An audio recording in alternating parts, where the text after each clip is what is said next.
Hello YouTube, Valley Girl Fat 678 here, and it is time for another ranking end of year video, my top 50 songs of the year. Now, similarly to my albums video, if you can recall last year, I believe I only did top 30 songs of the year, and I had 5 honorable mentions. As I mentioned in my albums video, this was an insane year for music. I simply could not cut it down to 30 songs, or 35 for that matter. So I decided to do top 50, no honorable mentions, straight 50 top 50 songs of the year. That sound okay? Numbers 50 through 25, I'm just gonna breeze through. 25 through 11, I will give a little one-liner, and then the top 10 I will talk about deeply because these songs are really good. Here we go. Starting at number 50, we have Think You the Shit Fart from Ice Spice. At number 49, we have Missing Out from Maya Hawke. At 48, we have Lorelei from Empress of. At number 47, we have Super Sad from Suki Waterhouse. Number 46 is Spinning from Pom Pom Squad. Number 45 is Perfume from The Dare. Number 44 is Bread Believer by Porches. Number 43 is Aggie from Coco and Claire Claire. Number 42 is Damn, Casey Hill. Number 41 is Driver from Soccer Mommy. Number 40 is Drifting by Omar Apollo. Number 39 is I Love You, I'm Sorry by Gracie Abrams. Number 38 is Deeper Well from Casey Musgraves. 37 is Chanel Number 5 from Camila Cabello. 36 is Check Your Face by OK Kaya. 35 is Let the Virgin Drive from Spirit of the Beehive. 34 is So American by Olivia Rodrigo. 33 is Hey Jane by Tyler the Creator. 32 is Broken Man from St. Vincent. 31 is Casual Drug Use by Katie Gavin. 30 is Reincarnated by Kendrick Lamar. 29 is Like I Say I Run Away from Nilüfer Yanya. 28 is Toro by Remy Wolf. 27 is Denial is a River from Doechii. 26 is Come Down Soon from Lizzie McAlpine. And 25 is Beaches from Beabadoobie. At number 24, we have Ice from Erica DeCassier feat. They Hate Change. Ice, you put it all on me.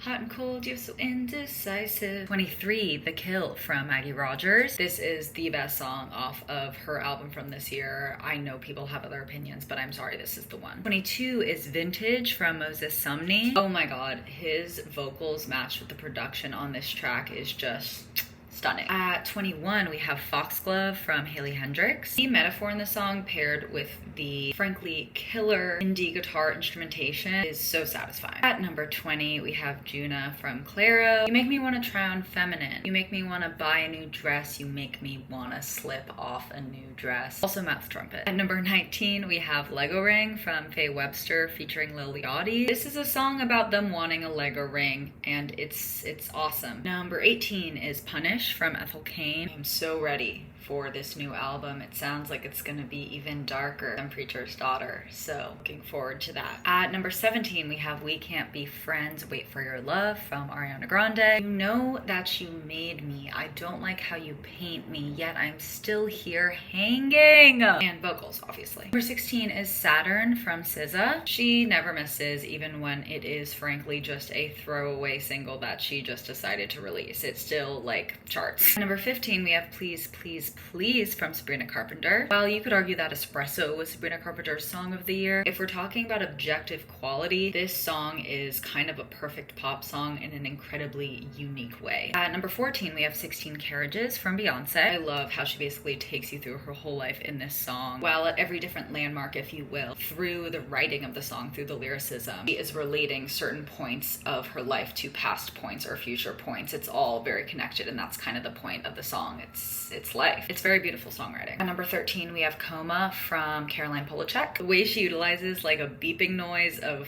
I don't even know what that thing is called. The beep of when someone's in a coma or whatever, their heart is steady, I guess that's what that noise is, and uses it to create some of the most fire production of the year, plus her insane vocals. Incredible. At number 12, we have Capricorn from Vampire Weekend. Too old to die young, too young to live alone. Sifting through centuries for moments of your own. At number 11, we have Nasty from Tinashe. Is somebody gonna match my freak? Need somebody with a good technique. Is somebody gonna match my nasty? All this talking got my throat raspy.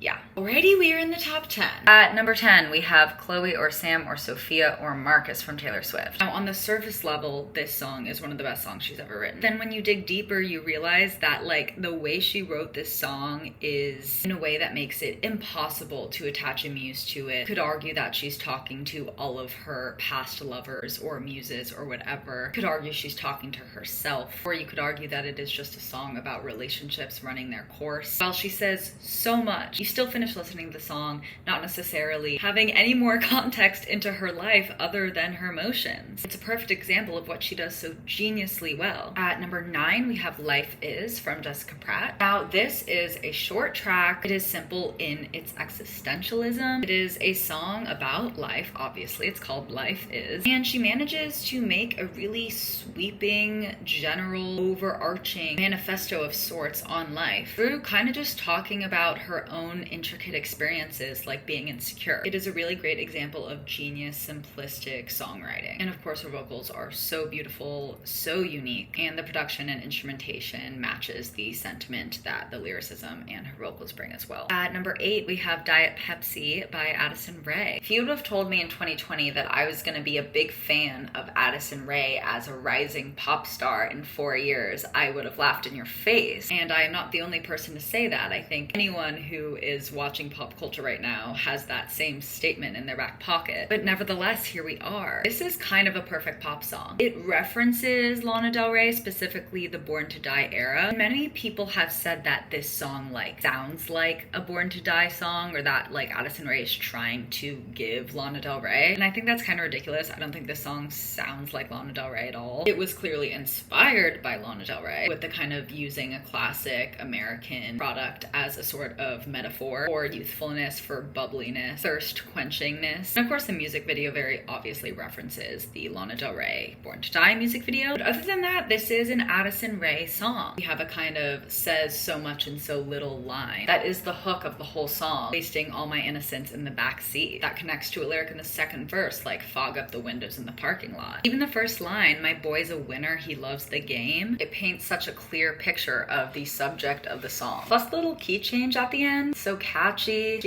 She made one of the best songs of the year. Addison Rae made one of the best songs of the year. Sorry. At number 7, we have Sadness as a Gift from Adrian Lenker. Wow, this song is indie folk perfection. This song is like a lesson. It is a statement of hope through grief, of unconditional love, and of learning how to move on even if you are not or never will be ready. The instrumentation is simple, but I find that to be incredibly important for a song like this, or frankly, the message and Adrian's performance is the guiding force of the track. The sentiments of the song are so melancholic, yet her performance plus the instrumentation has a little bit of an optimism to it, and it makes for one of the most beautiful songs of the year. At number 6, we have Right Back to It from Waxahachie featuring MJ Lenderman. Firstly, their harmonies are insane. It's like a perfectly written country song. I love the raw honesty of this song. I think anyone that is in a long distance relationship can relate to the sentiments in this song. It's kind of a perfect song. Speaking of perfect songs in a very different genre, at number 5, we have Eusexua from FKA Twigs. This is, of course, the title track of her upcoming album that is coming out next month. It was the first single for this album rollout. Twigs has mentioned that a lot of the inspiration from her upcoming album has come from kind of avant-garde dance spaces in Europe, and you can hear that through the production of this track, especially in the latter half of the song, once the kind of driving beat comes in. And in many ways, it is kind of a club track in that sense, but it's still a Twigs track. It still has that ethereal, effervescent essence. It still has the delicate yet strong sentiments of Twigs. There are still those angelic vocals of hers, and I love how the song starts softly, kind of brings you into that like club atmospheric space, and then it brings you back down at the end, with Twigs making a kind of brutal statement that I'm sure felt really freeing to write and perform and put out. Like, people always told me I took my love too far, yet refused to help me. At number 4, we have Death and Romance from Magdalena Bay. Now, there were so many iconic, incredible songs off of this album. This is my number 2 album of the year. You can watch me explain that more in my albums video. But I had to choose this one because the genre bending and blending they do in this song needs to be studied. It is still such a Magdalena Bay song. You still have those explosive synths. You also have some kind of like glam rock elements. There are moments that scream 80s to me. But then on top of this, the lyricism of this song is existential essential, but again, in a very simplistic way that is ultimately the most effective way. Like, I give and you give till it's all that we have. Nothing is fair in death and romance. And then I believe in the bridge of the song, Mika proclaims, romance and death keep us together. It's just an instant classic, honestly. My number 3 song of the year, Girls So Confusing, featuring Lorde from Charli XCX and Lorde. Now, it was already iconic and important and brave for Charli to write a song kind of talking about the sort of complex, strange relationship, the Girls So Confusing relationship she has with another pop star. And she goes so far as to be pretty clear about who this pop star is by saying,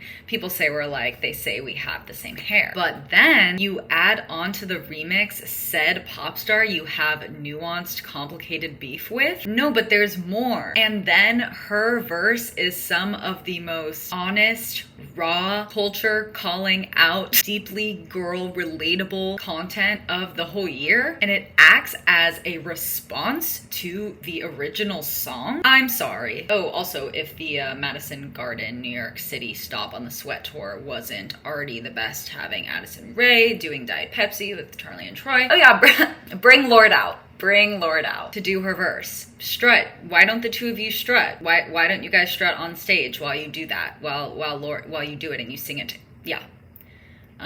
What if I was there and I cried? I cried so hard. Let's work it out on the remix. Are you kidding me? Cause I ride for you, Charli. I could talk about this song for hours, so I'm just gonna stop now. At number 2, we have Birds of a Feather by Billie Eilish. I fucking love Lunch. Like, oh my god, that is one of my personal favorite songs of the year, for sure. But when I heard this song, I was like, is this a Billie Eilish song? Instant classic. Instant fucking classic. The do-no-no-no-no-no. I don't even know what instrument that is. Oh my god, it's just perfection. I love Billie's kind of whispering vocals, but I love it when she sings too. And with a lot of her songs like Happier Than Ever or The Greatest, where she does do this said like true belting singing. The song kind of starts off in a softer manner with her classic whispering vocals, and then it kind of explodes into the big dramatic ending of the song where she belts or sings in a large fashion. This is one of the only Billie Eilish songs where she starts off singing from her gut from the get-go, and I love it. I think this song is a really great representation of how she is developing as an artist. I have said this, I think I said it in the album review I did for this album. I think I said it in my top albums of the year video when I was talking about this album. This song exceeds Billie Eilish. Like, it stands on its own as just one of the best songs ever written. Her and Finneas just happened to make it. And for that, it is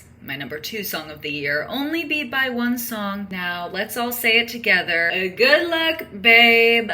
Good luck, babe. By Chappell Roan. Another classic. Oh my god, her vocals. Even when she is not belting, when it's soft, if you really listen, what she is doing is insane. She is such an amazing vocalist. And the fact that this song is about a very common experience for queer women, it makes me emotional. These top 2 songs are some of the best performing songs of the year. These are not just objectively, quality-wise, the best songs of the year. They've also done really well on the charts. These are queer women. These are out queer women. Like, you'd have to stop the world just to stop the feeling. Is such a beautifully sad, but beautiful nevertheless, way to say you cannot hide who you are to yourself or to others, so you may as well be yourself boldly. The way the song develops from the first moments in the first verse to the end, the production is perfect. Wow, it's just, it's my number 1 song of the year. It's my number 1 song of the year. It's also Rolling Stone's number 1 song of the year. I think it was Pitchfork's number 2. I'm not unique in this opinion, but that's because it's the best song of the year. Oh. And that is my top 50 songs of the year. Thank you so much for watching this video, and thank you so much for watching all my videos this year. If you subscribed to me this year or last year in 2022, or if you have yet to subscribe and this is your first video of mine, thanks for watching. I am so excited to continue this little musical diary journey of mine into next year. I will have a playlist of these top 50 songs in order on my Spotify, as well as a playlist of all of my songs of the week of the whole year on my Spotify. You can also follow me on Instagram, where I post, you know, little snippets of my life, little thoughts of mine about music or whatever, culture, you know. It's kind of like my public Finsta that is attached to this channel. And you can also follow me on TikTok. I really appreciate the love and support, and I can't wait to keep talking about music in the new year. And I'll see you next year. Bye!